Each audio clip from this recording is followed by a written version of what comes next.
Hey, what's up everyone? Mark Price here at devslopes.com, and today we are going to talk about how to do React development inline inside your main index file.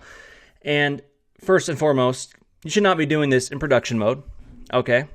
Never, ever, ever, ever, ever, ever, ever. But it could be good for testing. This is kind of like me making a video on this is how you should not use a gun.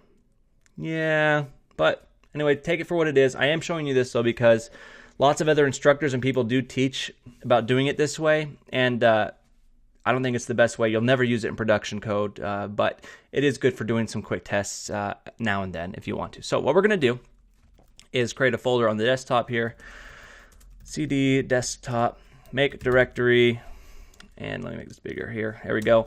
Make directory, and let's just call this React without node.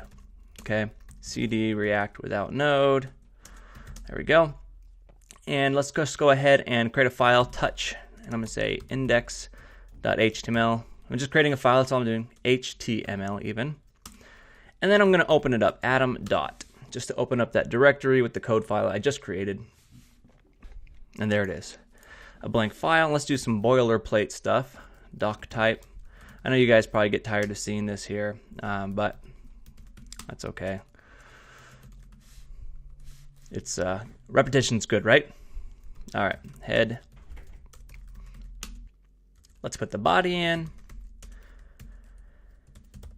Anytime I skip teaching something, which is why I don't use the autocomplete and stuff, somebody always has an issue or some type of problem. So I try to be as explicit as possible. Luckily, this is video, and you can skip ahead and make me talk really fast if you want. So we've got the standard HTML boilerplate stuff here. And what we need to do is get 3 script files. One is going to be React, the other is going to be React DOM, and the other one is going to be Babel-core. And Babel-core is going to, real time in the browser, transpile or compile those React script files and the code that we write, the JSX code. It's going to compile it into JavaScript runtime. Now, hopefully you can see why we wouldn't ever do that, because doing that at runtime will just kill your browser, make it a very slow and terrible experience for everybody. So, scripts, where do we get them? Let's go ahead and pull open cdnjs.com, awesome online CDN, and make this bigger here. I'm going to type in React. There we go. Okay, and we are looking for React min.js, as you can see right there.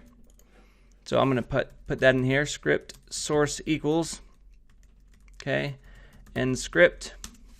So there's React.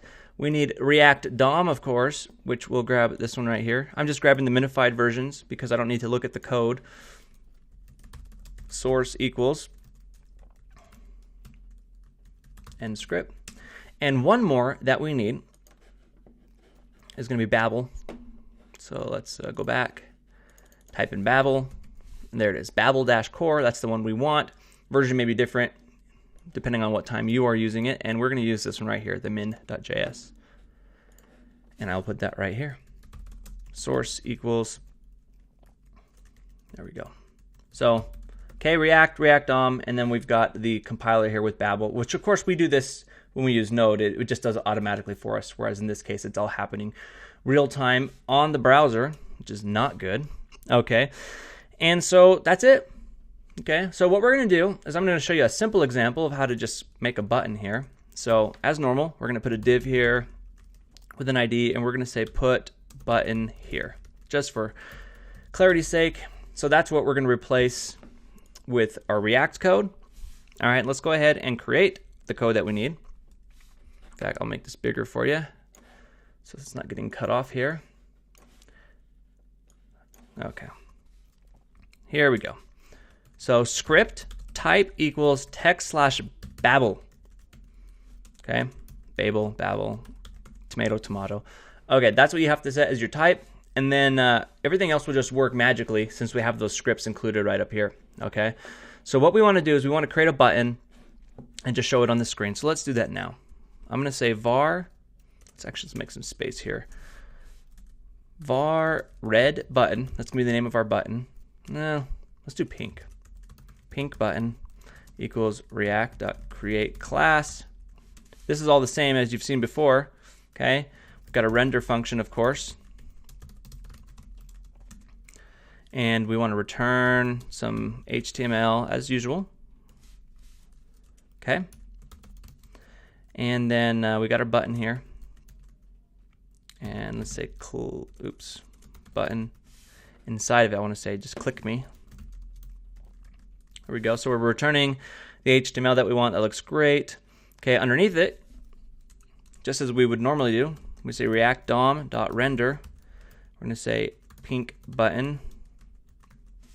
And then document.get element by ID, put button here, as we defined above.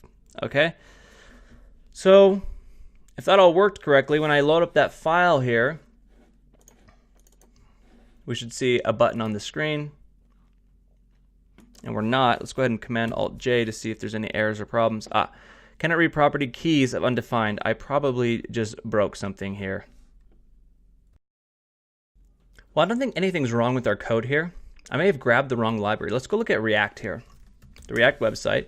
This is important that you reference this website a lot because React works with specific versions of things, and it's really important you become very familiar with this. Let's click Get Started and scroll down here. They have a version where they tell you how to use it. Sure enough, look at this.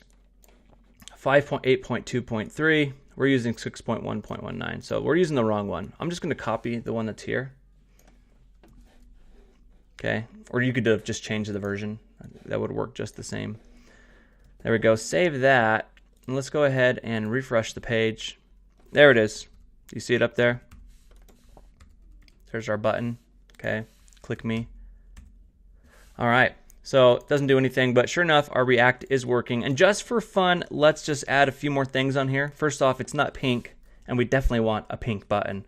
So var button style. We're going to do some React inline styling here. And this is just CSS properties in JavaScript, which is really cool. Background, we're going to say pink. Okay.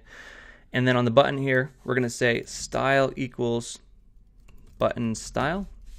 Set the style attribute of the button. And then we want to handle a click. So let's do that. On click, we're just going to set a handler function that we're creating here that we'll call. And in the onClick function, on the onClick function, let's just set an alert. Don't ever write production code like this or I'll beat you. And that's a promise. Okay, so there's our alert. Let's set it here on the button. We're going to say onClick equals this.onClick. So we're just calling the onClick function here. As defined here, that all looks good to me, and I'm not sure we have to do anything else. Let's go ahead and refresh the page. Look how long it takes for it to compile that. It is a pink button, that's for sure. As you can see, click me. Don't ever write production code like this or I'll beat you. Okay. Man, this violent instructor. Sorry, just telling you, don't do this. Okay, so that's it. As you can see here, let me zoom out a little bit so you can see all of it a little bit better. We've got inline code using React DOM, and the Babel core browser, which basically takes those and compiles that in your JSX code here into something that the browser can actually read. Of course, it is doing it real time on the browser, so you will have very slow load times. This is not for professional programming. And text/Babel is the type of the script if you're doing it here inline, and everything else is the same. But as you can see, maybe there's some benefit to, like, if you want to quickly test out a component or an idea you have and you don't want to go through like setting up your build environment with your React skeleton that we created or whatever, this might be a good option for that. But that's it for now. You'll see this a lot out there, so now you know how to do it. And this is Mark Price with devslopes.com signing out. And remember, to get your free live help, go to devslopes.com and click on chat room. I'm there all the time, as well as a huge community of other students.